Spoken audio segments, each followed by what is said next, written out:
Assalamualaikum warahmatullahi wabarakatuh. Perkenalkan, nama saya Firma Yolanda. Di sini saya mahasiswa Prodi Nurse di Kasura Gua Bali Yogyakarta angkatan 25. Di sini saya akan memberikan pendidikan kesehatan mengenai pentingnya peranan keluarga dalam pemberian obat dan penanganan kekambuhan pada pasien dengan gangguan jiwa, guna untuk memenuhi tugas individu stase keperawatan jiwa. Pendidikan kesehatan yang akan saya berikan ini bertujuan untuk supaya keluarga pasien itu mengetahui pentingnya pemberian obat dan pentingnya peranan keluarga dalam penanganan kekambuhan pada pasien dengan gangguan jiwa saat di rumah. Assalamualaikum warahmatullahi wabarakatuh. Waalaikumsalam warahmatullahi wabarakatuh.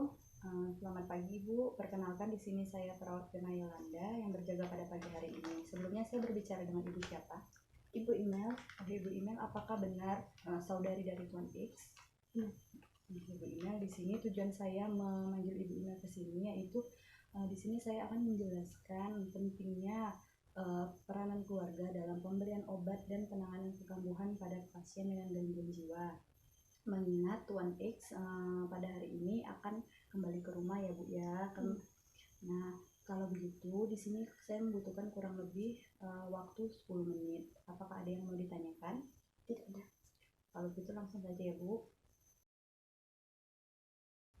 Baiklah Ibu Email, sebelum saya masuk penjelasan yang lebih lanjut, sebelumnya saya akan bertanya kepada Ibu Email terlebih dahulu mengenai definisi atau pengertian dari keluarga. Nah, menurut Ibu Email, definisi dari keluarga itu sendiri apa Bu? Orang terdekat bagi pasien. Ya, benar sekali ya Bu. Keluarga merupakan orang yang terdekat bagi pasien yang memiliki peranan terpenting dalam penyembuhan pasien. Nah, di mana perawatan yang dilakukan perawat ketika di rumah sakit ini akan menjadi sia-sia jika tidak dilakukan lagi perawatan ketika pasien itu berada di rumah, yang akan mengakibatkan terjadinya kekambuhan. Nah, di mana kekambuhan itu sendiri merupakan kembalinya penyakit setelah prosesnya itu mereda atau setelah pasien itu merasakan kesembuhan. Nah, baiklah Ibu Email, itu tadi definisi atau pengertian dari keluarga itu sendiri ya Bu. Nah, selanjutnya tanda-tanda dari kekambuhan. Apa sih yang Ibu Email tahu tanda-tanda dari kekambuhan? Melamun Ya. Gelisah. Kemudian apa lagi Bu? Sudah. Itu saja ya Bu. Nah, tanda-tanda dari kekambuhan pada pasien itu, yang pertama itu pasien akan merasakan kesulitan tidur. Kemudian melamun, benar yang Ibu bilang tadi, gelisah. Pasien akan mengalami susah makan, terus kemudian pasien itu mudah mengamuk, menarik diri, serta pasien ini tidak mau bersosialisasi dengan orang lain, marah-marah gitu, mudah cemas gitu ya. Nah, apabila tanda-tanda itu datang, Ibu sebagai keluarga dari Tuan X, keluarga dari pasien, itu sebaiknya mendekatkan diri kepada pasien, tanyakan apa yang dirasakan pada pasien saat itu. Kemudian bisa juga dengan cara mengajak pasien itu untuk kontrol ke rumah sakit, gitu ya Bu.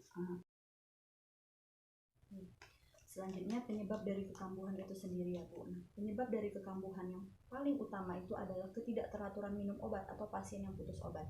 Kemudian yang kedua itu adalah lingkungan atau stresor yang tinggi. Yang ketiga adalah pasien yang tidak mau beraktivitas atau kurangnya aktivitas. Peran keluarga dalam penanganan kekambuhan pada pasien gangguan jiwa, yang pertama itu penuhi kebutuhan pasien sehari-hari. Yang kedua itu bikin aktivitas atau kita buat aktivitas hari-hari untuk pasien. Jadi aktivitas pasien itu sudah terjadwal Bu, supaya dia itu tidak merasakan bosan. Kemudian yang kedua, selalu temani pasien, jangan biarkan pasien sendirian karena pasien akan merasa kesepian. Kemudian berikan reinforcement positif atau pujian ketika pasien itu telah melakukan hal-hal yang berbau positif.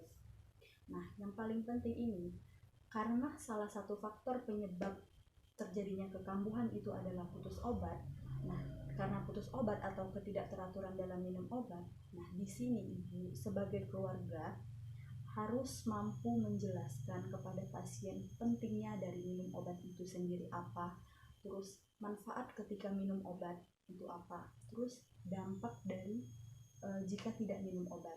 itu Ibu jelaskan secara rinci. Nah, jika pasien masih tidak mau meminum obatnya, Ibu jelaskan atau jelaskan secara halus tanpa adanya paksaan. Nah, di sini karena paksaan itu malah dapat memunculkan trauma bagi pasien, sehingga pasien itu tidak mau minum obatnya. Kemudian apabila pasien itu terus mengalami tanda-tanda yang sudah saya sebutkan di awal, itu segera kontrol ke rumah sakit ya Bu ya. Apabila pasien telah mengalami perubahan perilaku ataupun obatnya itu habis, itu segera kontrol ke rumah sakit. Kemudian ciptakan suasana yang nyaman dan penuhi aktivitas pasien. Ada yang mau ditanyakan Bu? Tidak ada. Alhamdulillah, kalau tidak ada, mungkin itu saja yang dapat saya jelaskan ya Bu ya. Kalau begitu saya akhiri ya Bu. Waalaikumsalam warahmatullahi wabarakatuh. Baiklah, itu tadi pendidikan kesehatan mengenai pentingnya peran keluarga dalam pemberian obat dan penanganan terhadap kekambuhan pasien dengan gangguan jiwa.